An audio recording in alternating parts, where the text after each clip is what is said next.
Jared Hess. Most people know him for his comedy films like Napoleon Dynamite, Nacho Libre, and now a Minecraft movie.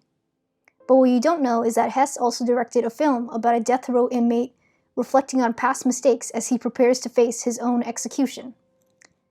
The 2022 film, titled 95 Senses, is a poignant reflection on human nature.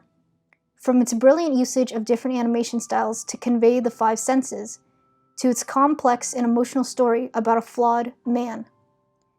95 Senses is a criminally underrated film that deserves to have more people talking about it.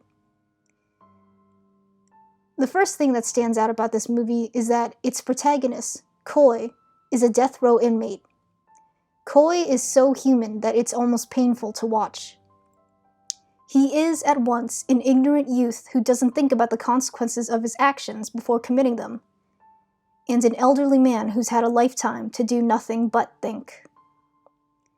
Coy is not a good person, that much is true.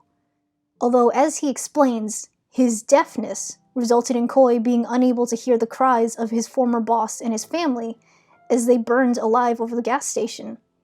Coy should never have committed arson in the first place. Coy made a hasty and ill-thought-out decision that not only ruined the rest of his life, but inadvertently took the lives of others.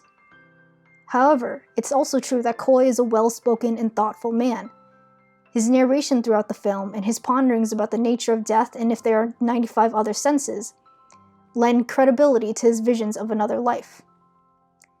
When Coy experiences the kind touch of another human being for the first time in years, he dreams about the life he could have lived.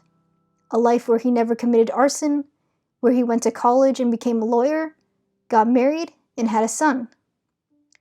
Coy was sentenced to prison when he was young. In the present, he stands as an old and wizened man.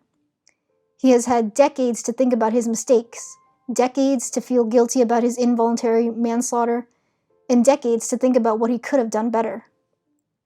So no, Coy is not a good man. Even if his actions never resulted in anyone's death, he still committed arson. But he never set out to murder anyone. And I think that spending years alone in a prison cell, with no family or friends, and thinking about what he could have done better, was enough of a punishment for Coy. Yes, Coy was not a good person, but neither was he ever given a chance to be better. And now, he never will. The other thing that makes this movie great is the production team behind it.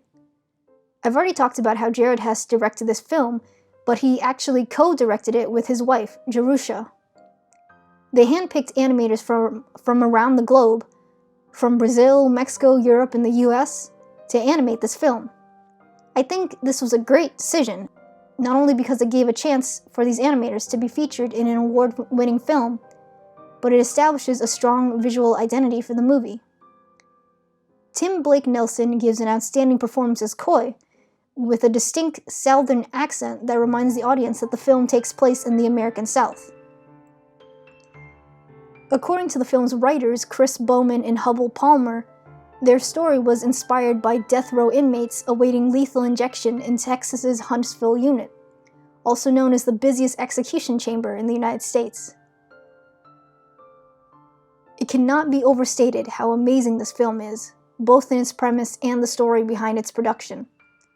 Everyone on the film crew worked hard to produce this film, and especially during COVID-19 times.